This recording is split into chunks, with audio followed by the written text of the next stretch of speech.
그리고 야광보살 본사품,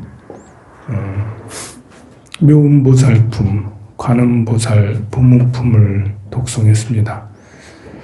우리가 이제 그 종지 용출품에서 땅에서 올라온 천만억 보살, 땅에서 올라온 천만억 보살들까지 다 이제 모인 후에 부처님께서는 부처님의 수명이 무량하다.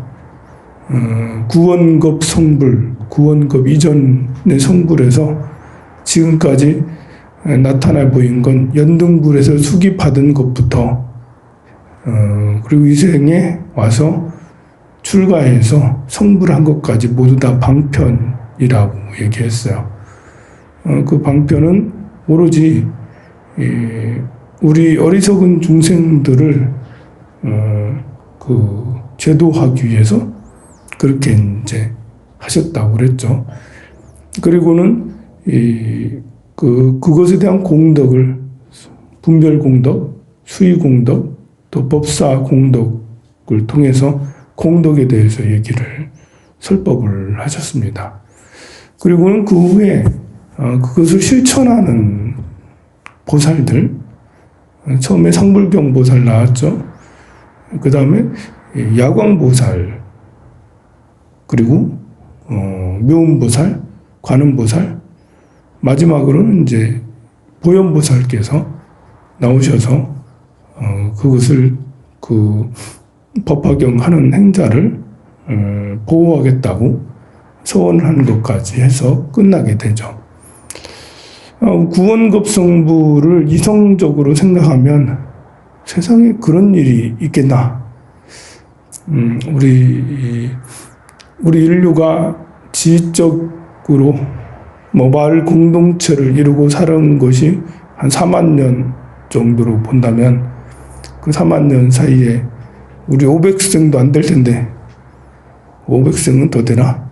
30년씩 해가지고 한 생에 80년 산다 해가지고 8, 5, 40, 4만 년이래 딱. 이렇게 뭐 과학적으로 생각을 하면 뭐 구원급전에 성불했다는 건 말도 안 된다라고 그렇게 얘기할 수 있어요. 근데 우리는 이제 과학 이전의 시대, 뭐 지구 이전의 시대, 우주 탄생 이전의 시대까지도 경전에서는 다 설법을 하셨어요. 생주이멸을 통해서. 그러면 우리가 이것을 어떻게 봐야 되나? 우리가 지금 사는 세계를 꿈 같다라고도 얘기를 하죠. 우리는 지금 날이 가면 갈수록 집착이 더 많은 시대에 살고 있어요. 이게 자본화가 되면서 또 이렇게 어떤 법제화가 되면서 내 땅을 내가 얼만큼씩 소유하면 돈 주고 사면 내 앞으로 등기가 되고 또 내가 시내 가서 화장품을 사든지 아니면 뭐 핸드폰을 사든지 옷을 사든지 하면 그것이 내 것이라고 완전히 약속이 되죠. 집도 내가 돈 주고 샀는데 정말 거금을 주고 샀기 때문에 내 것이라는 등기가 되고 자동차도 자동차 등록을 통해서 내 것이라는 것이 돼요.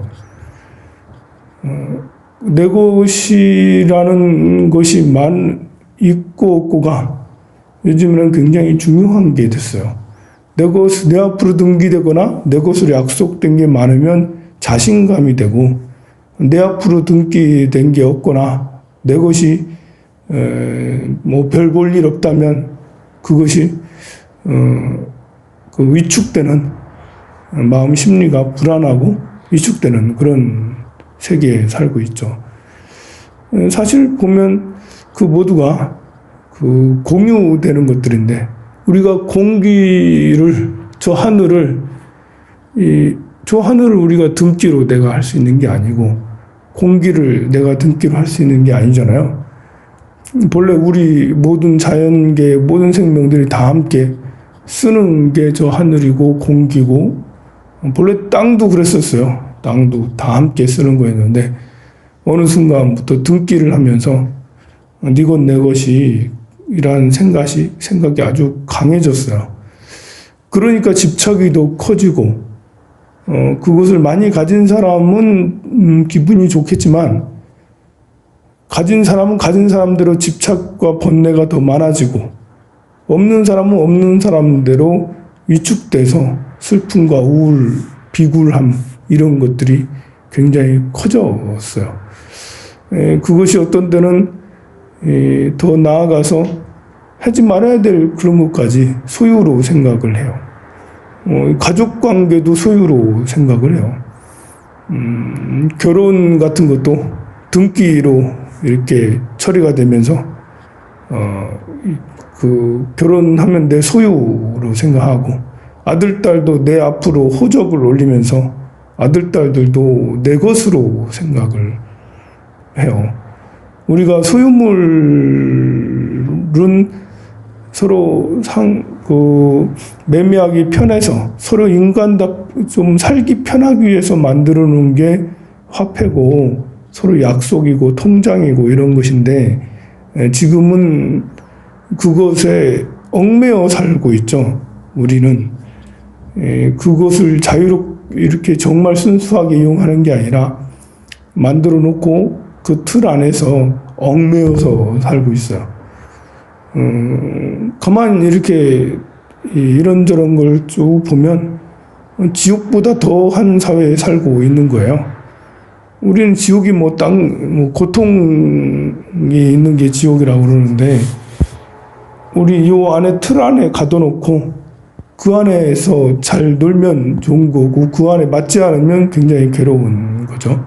우리는 그런 이제 약속화된 감옥 속에 모두 다 살고 있어요. 그 감옥은 우리를 점점 마음을 더 옥죄이게 하고 있죠.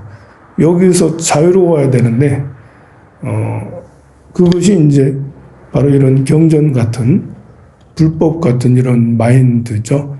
불법에서 배울 수가 있어요. 근데 불법에서 배우려면 그냥 절에 이렇게 왔다 갔다 해서는 이런 문제의식이 없잖아요. 제가 지금 말한 건 굉장히 중요한 문제인데 내가 묶여있는데 내가 포승줄에 묶여있는데 뭐에 묶여있는데 해탈이란 것은 묶은 것을 벗어나는 거잖아요. 묶여있는 것을 벗어나는 게 해탈인데 뭐에 묶여있는지 모르는 거예요, 지금. 묶여있다고는 하는데 뭐에 묶여있는지 모르는 거죠. 저는 이제 여러분들한테 이런 것에 묶여있다 우리가 이야기를 하는 것이고요. 실제로 우리는 그것에 영향을 굉장히 많이 받고 있어서 내 것과 아닌 것을 구분을 해요. 사람까지도 내 편이다, 남편이다, 내 편이다 이렇게 생각을 하죠. 여러 사람 있으면 이 사람은 내 사람, 나랑 내 코드에 맞는 사람, 그렇지 않은 사람 이런 것까지 구분을 하죠. 첫인상을 볼 때 여러 가지로 많이 보지만 가까이 할 사람인가 아닌가 이런 걸 판단을 하고 그렇습니다. 내가 이익을 볼 건가 안 볼 건가 이런 것도 역시 판단을 하죠. 그 모두가 이 소유를 중시하는 소유지상주의, 자본지상주의 속에 살고 있기 때문에 생기는 현상들이죠. 그 굴레나 틀이 어떻게 형성되었고 어떻게 작용되어 있는지를 알아야지 우리가 그 함정에 빠지지 않을 수가 있어요. 우리는 함정에 다 빠져 있죠. 함정에서 벗어나려면 그것을 어떻게 해야 될까를 생각을 해봐야 되죠. 구원급 이전에 성불을 했다라는 과학적으로 보면 말도 안 되는 그런 말씀이지만 그것은 우리 세계가 이렇게 정해져 있는 게 아니라 꿈 같은 세계 속에서 우주를 생각을 한번 해보면 138억 년 전에 우주가 이렇게 생겨났고 빅뱅으로 점점 이렇게 팽창해서 이만큼에 이르고 있잖아요. 우리는 그 사이에 100년도 살지 못하는 사람들이고, 우리가 이루는 이 문명이라는 것이 뭐 근래 1000년 정도에 이렇게 이루는 것이 대문명이잖아요. 이런 것이 어찌 보면 우주 안에서는 먼지만도 못한 아주 작은 것에 불과한 거예요.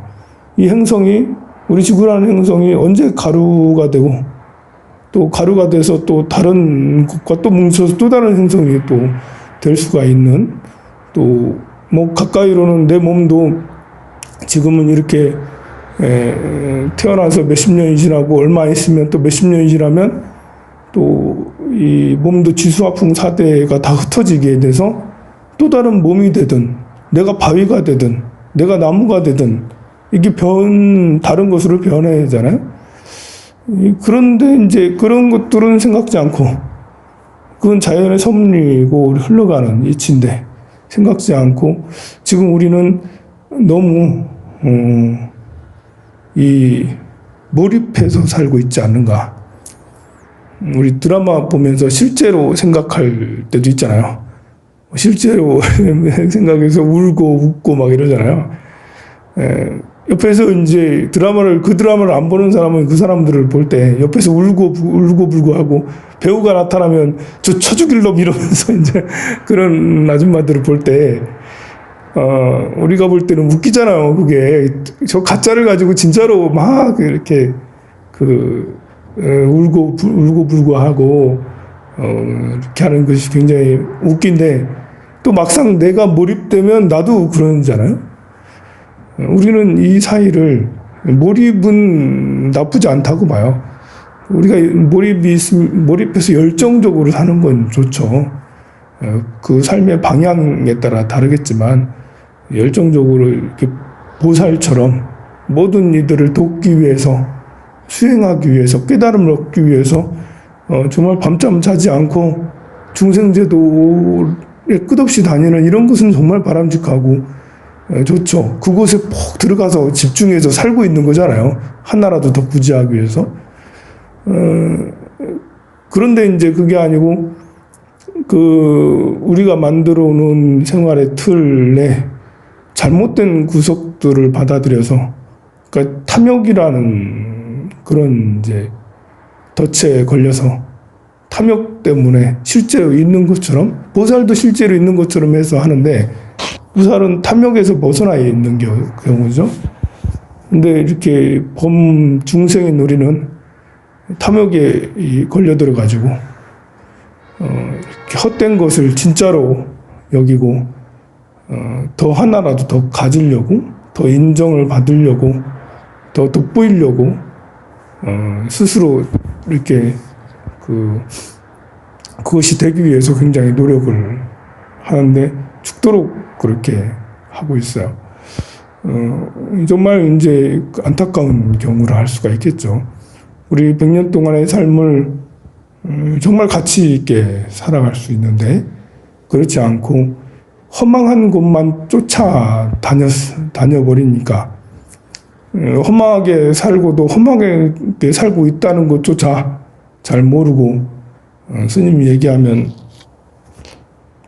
그런가 하고 또 금방 잊고, 또 이런 얘기를 한 번도 평생토록 듣지 못하는 사람들이 사실은 더 많죠. 저는 말하면서도 이렇게 나도 역시 여러분하고 크게 다르지 않은 중생이 돼버릴 때도 많고, 우리 이런 법화경의 구원 성부를 통해서 이것을 믿는 사람들의 공덕이 분별 공덕이죠. 이 부처님의 수명이 무량하다. 우리 사는 세계가 허망한 것이다. 부처님은 방편으로 중생을 제도하기 위해서 나타났다. 이 말씀을 믿는 것이 바로 분별 공덕, 믿어 생기는 공덕이죠. 그 말을 듣고, 와, 나는 정말 이 말씀 들어서 기쁘다. 세상에 이런 말을 어디서 듣겠나. 또 이런 믿음을 어디서 얻겠나. 라는 것을 듣고 너무너무 기뻐하는 게 수의 공덕이죠. 그리고 법사 공덕은 그것을 남에게 실천을 하는 거죠. 내가 듣고 기뻤으니까, 믿고 기쁘니까 너도 한번 기뻐봐라. 이러면서 너도 한번 기뻐봐. 나만 기쁘면 억울하잖아. 너도 한번 기뻐봐.